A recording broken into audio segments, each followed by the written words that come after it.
Assalamualaikum warahmatullahi wabarakatuh. Di sini saya Putri Rahma dan NLP 50172410004. Di sini saya akan mensimulasikan tentang sinyal sampling dan hubungannya dengan frekuensi Nyquist. Nah, pertama-tama di sini kita import library yang akan digunakan terlebih dahulu. Ada dua library. Yang pertama ada NumPy dan Matplotlib. Nah, selanjutnya kita tentukan dulu kita mau frekuensi sinyalnya itu berapa. Nah, di tugasnya ada dua frekuensi sinyal yang digunakan. Yang pertama ada 10 Hz, yang kedua ada 50 Hz. Nah, pertama kita buat yang 10 Hz dulu.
Nah, jadi untuk yang F underscore satu, kemudian T underscore start sama T underscore N, ini merupakan bagian dari parameter sinyal, di mana frekuensi yang digunakan itu merupakan 10 Hz. Kemudian waktu mulai untuk sintetis sinyalnya itu dimulai dari 0, kemudian berakhir dalam waktu 1 detik. Nah, kemudian untuk yang T-con, ini merupakan fungsi yang digunakan untuk membuat array dari waktu 0 sampai 1 detik dengan jarak antar titiknya itu sekitar 0, dibuat 0,001 detik. Jadi sangat rapat. Nah, sinyalnya itu terlihat seperti sinyal kontinu.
Nah, selanjutnya untuk bagian yang Yekon ini merupakan rumus yang digunakan untuk menghitung sinyal sinus di setiap titik waktu. Jadi rumus sebenarnya itu adalah Y dalam kurung untuk T itu sama dengan sin 2pi F dikalikan T. Makanya di sini ada N, kemudian menggunakan fungsi NP dari pi, kemudian dikalikan dengan frekuensi yang kita punya, kemudian dikalikan dengan waktu. Nah, untuk yang ke bawah ini merupakan plotting yang digunakan untuk menunjukkan bentuk atau visualisasi dari sinyal 10 Hz yang kita buat. Nah, ini merupakan bentuk dari sinyal kontinu sebesar 10 Hz yang kita buat dari periode 0 sampai 1 detik. Nah, selanjutnya kita akan coba untuk mengambil sampling dari sinyalnya. Nah, jadi ada dua ketentuan sampling. Ada tiga ketentuan sampling. Yang pertama itu sebesar 20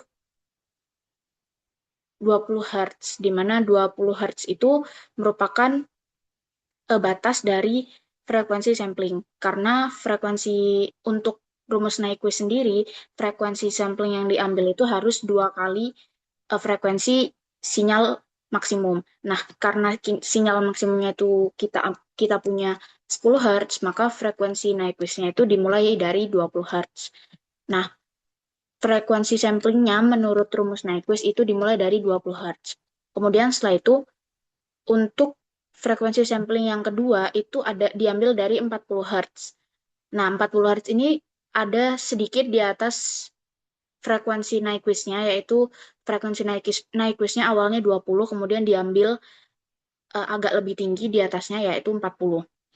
Kemudian untuk yang ketiga, itu ada frekuensi sampling sebesar 100 Hz, di mana ini sangat jauh di atas frekuensi Nyquist-nya.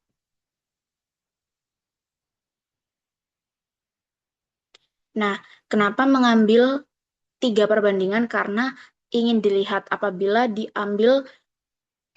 sinyalnya sebesar 10 Hz, kemudian diambil sampling untuk 20, 40, dan 100 Hz, ingin diamati bagaimana respon dari frekuensi sampling tersebut terhadap kemiripan dari sinyal samplingnya terhadap sinyal asli. Jadi kita buat dulu.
Nah, untuk yang frekuensi sampling 40 itu code-nya sama, hanya mengubah bagian ini. dan ini, kemudian yang dikalikan, yaitu nanti jadinya T sampel yang kedua. Sama yang satu diubah jadi dua.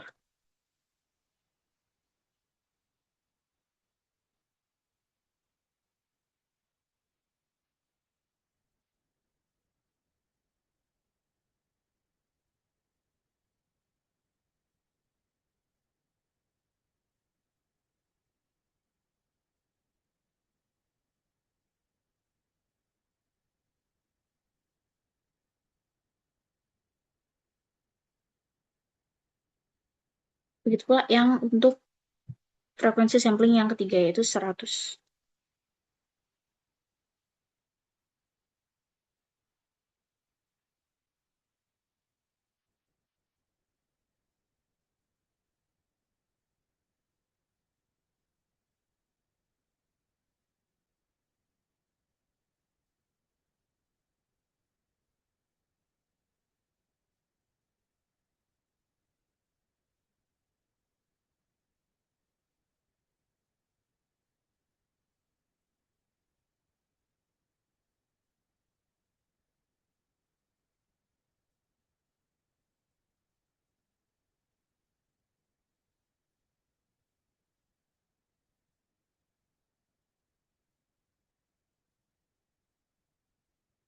Nah, jadi untuk bagian code yang di sini, itu untuk yang satu per fs1 underscore satu itu merupakan jarak antara sampel yang diambil, yang akan diambil. Jadi sekitar 0,05 detik.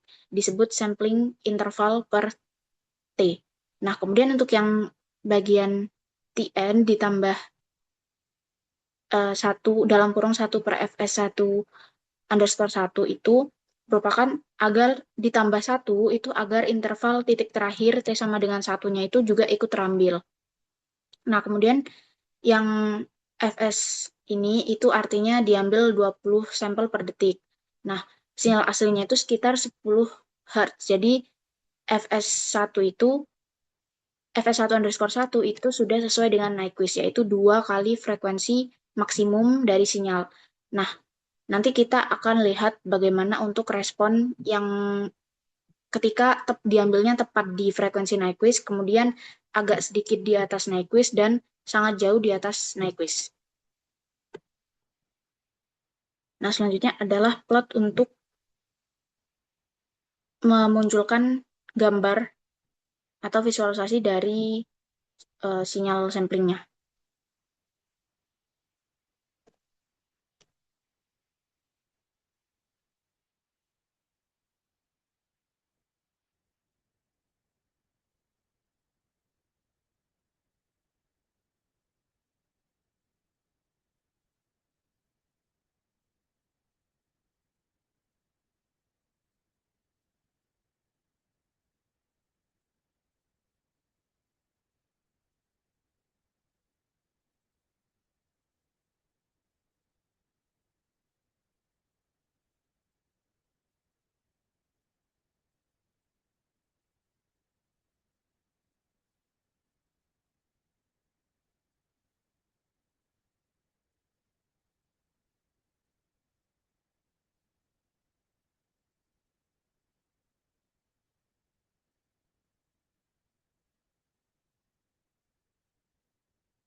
Nah, karena untuk ininya sama, jadi di copy aja.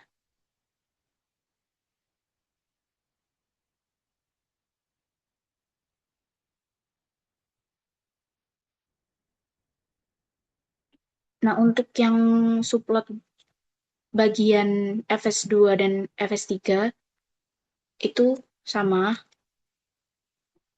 untuk kodenya, jadi bisa di copy.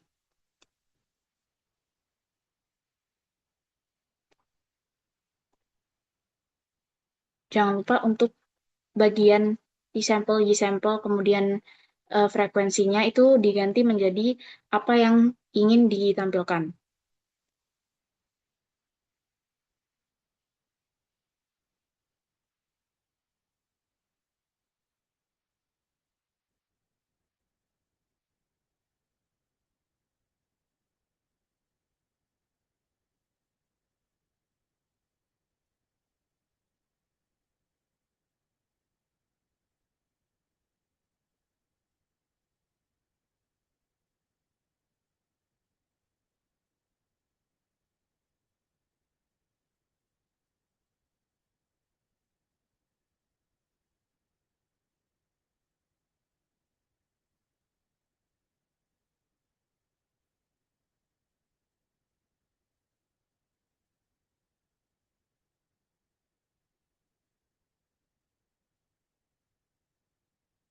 Nah, jadi bagian FS2 dan FS3 itu fungsinya sama seperti FS1. Rumus yang digunakan juga sama. Nah, fungsinya adalah membandingkan bagaimana sinyal ketika diambil sampling dari bagian-bagian ini. Bagian yang sama dengan Nyquist, kemudian sedikit lebih di atas Nyquist, dan sangat jauh di atas Nyquist.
Nah, jadi di sini bisa dilihat hasilnya.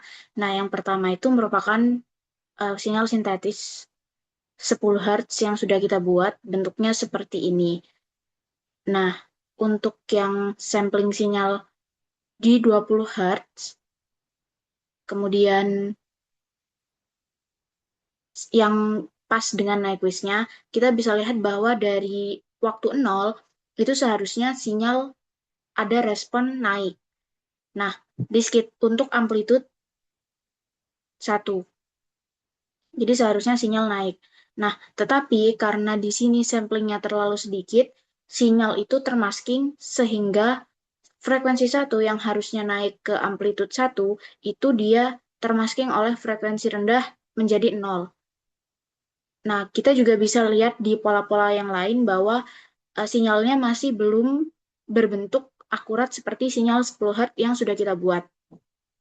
Itu karena sinyal sampling yang menggunakan frekuensi tepat pada Nyquist itu masih tergolong kurang untuk bisa memodelkan sinyal aslinya secara baik. Nah, kemudian kita bisa lihat untuk yang frekuensi 40, ini bentuknya sudah tertata seperti sinyal asli yang kita sudah buat. Nah, tetapi akan lebih masih belum terlalu mulus. Nah, kemudian untuk yang sampling sinyal di atas 100, itu kita bisa lihat bahwa sinyalnya itu bentuknya sangat persis seperti sinyal continuous continuous sinyal yang sudah kita buat. Karena titik-titik atau sampling sinyal yang diambil itu lebih banyak, maka bentuknya bisa lebih menyerupai sinyal asli yang kita buat.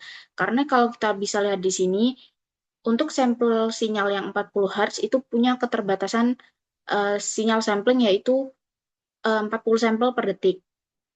Maka ketika dibuat sebuah bentuk sinyal, maka bentuknya itu cenderung segitiga. Jadi lurus, tidak tidak berbentuk seperti sinyal yang seperti ini. Nah, tetapi kalau untuk sinyal yang 100 karena dia samplingnya diambil 100 sampel per second, maka sampel yang diambil itu lebih mirip karena titik-titik sampel yang diambil itu lebih banyak sehingga ketika nanti dihubungkan satu sama lain itu bisa lebih menyerupai si sinyal yang sebenarnya.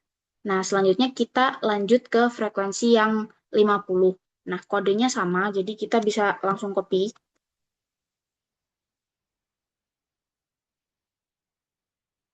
Ini kita buat F2 agar tidak tertukar nanti.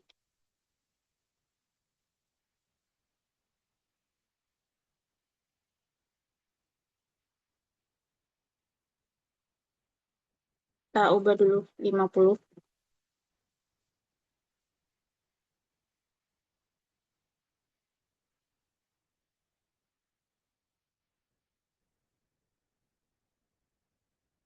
Nah, jadi ini adalah bentuk sinyal yang 50. Kita betulkan dulu. Nah, jadi ini adalah bentuk sinyal kontinu yang sebesar 50. Nah, dari perintah tugasnya itu untuk sinyal yang 10 dan 50 itu FS1, FS2, FS3-nya itu eh, sama. Nah, 20, 40, dan 100. Tapi jika FS1, SF2, SF3-nya sama untuk nilai yang F1 sama dengan 10 itu tidak bisa memenuhi si frekuensi Nyquist karena yang kita buat itu adalah FS1 itu harusnya si sinyal ketika dia pas Nyquist. Nah, untuk yang FS2 itu sinyal lebih sedikit dari Nyquist, kemudian yang FS3 itu sinyal sangat lebih di atas Nyquist. Nah, tapi kita buat dulu yang mirip seperti sinyal yang F110 untuk melihat bagaimana respon dari frekuensi sampling yang dilakukan. Jadi kita ubah,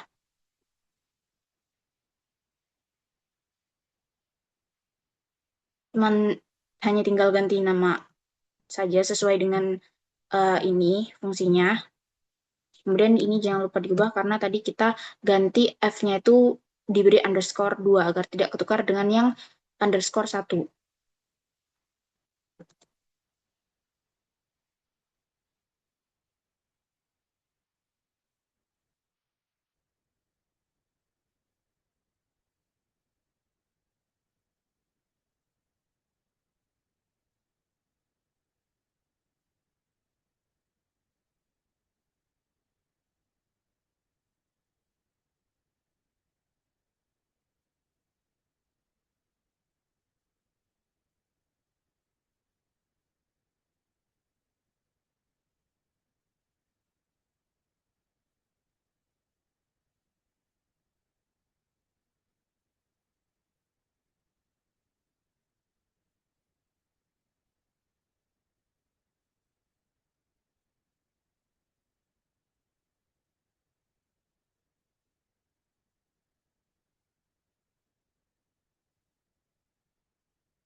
Nah, jadi sinyalnya itu frekuensinya kita coba sinyal continuous yang kita buat sintetis itu sekitar 50 Hz. Nah, ini kalau dilakukan frekuensi sampling sesuai dengan sama persis seperti yang F10 tadi. Nah, untuk sinyal yang FS20 itu sama sekali tidak bisa mencerminkan si sinyal. Justru bentuknya sangat tidak mirip dengan sinyal karena dia frekuensi sampling yang diambil itu sangat-sangat kurang.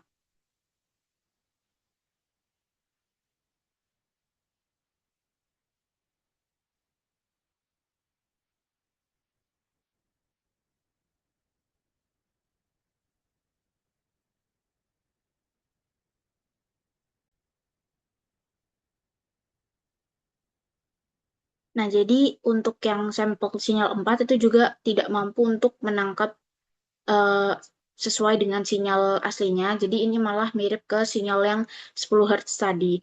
Nah, kemudian untuk yang sampel 100 yang dia pas di Nyquist-nya itu juga masih belum mampu untuk mencerminkan sinyal frekuensi 50 Hz tadi sesuai seperti sinyal aslinya. Nah, kemudian kita coba buat untuk rumus baru atau plot baru di mana dia eh, skemanya itu mengikuti skema sinyal yang pertama, di mana fs1 itu kita buat frekuensi samplingnya itu sesuai dengan frekuensi sampling Nyquist yaitu 100. Kemudian untuk yang fs2 itu kita buat dia agak lebih di atas dari Nyquist-nya sekitar 200. Kemudian untuk yang ketiga ini kita buat sekitar sangat jauh di atas Nyquist-nya yaitu 500.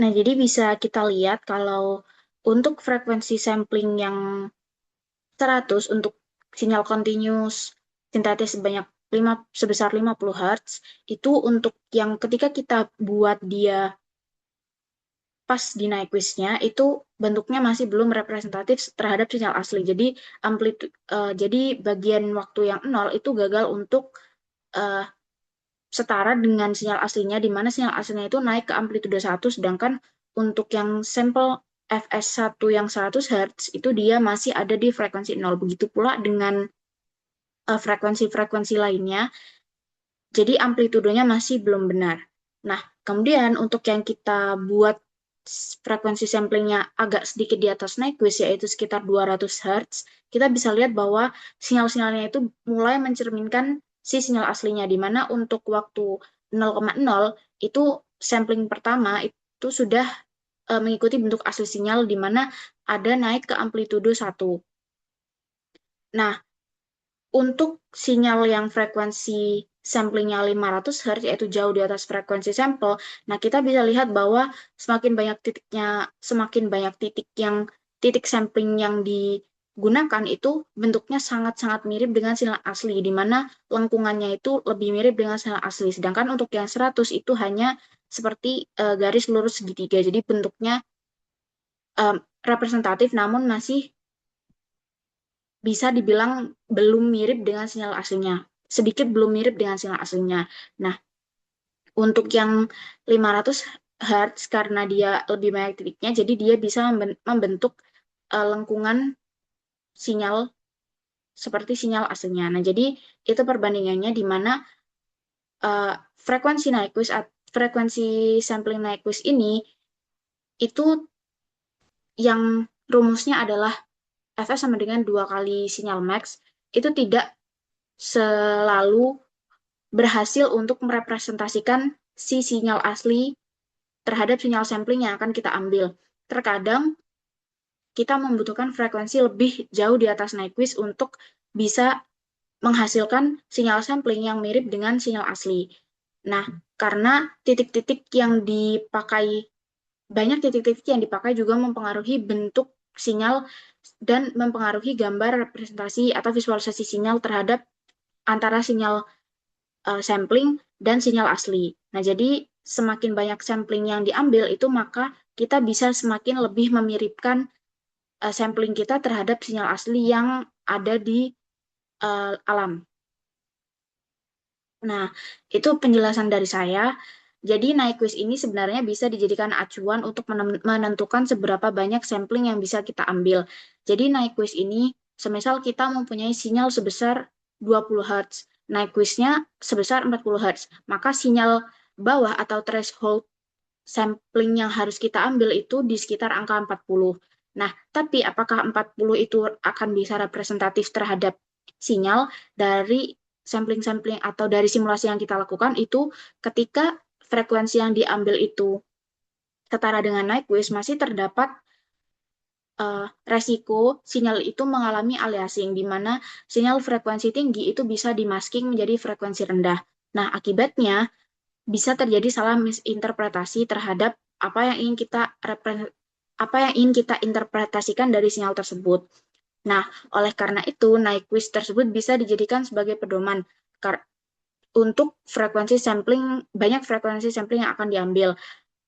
Nah, seperti contoh tadi, misal sinyalnya adalah 20 Hz, maka frekuensi sampling threshold paling bawah itu adalah 40 Hz. Namun, kita tidak boleh langsung mengambil 40 Hz.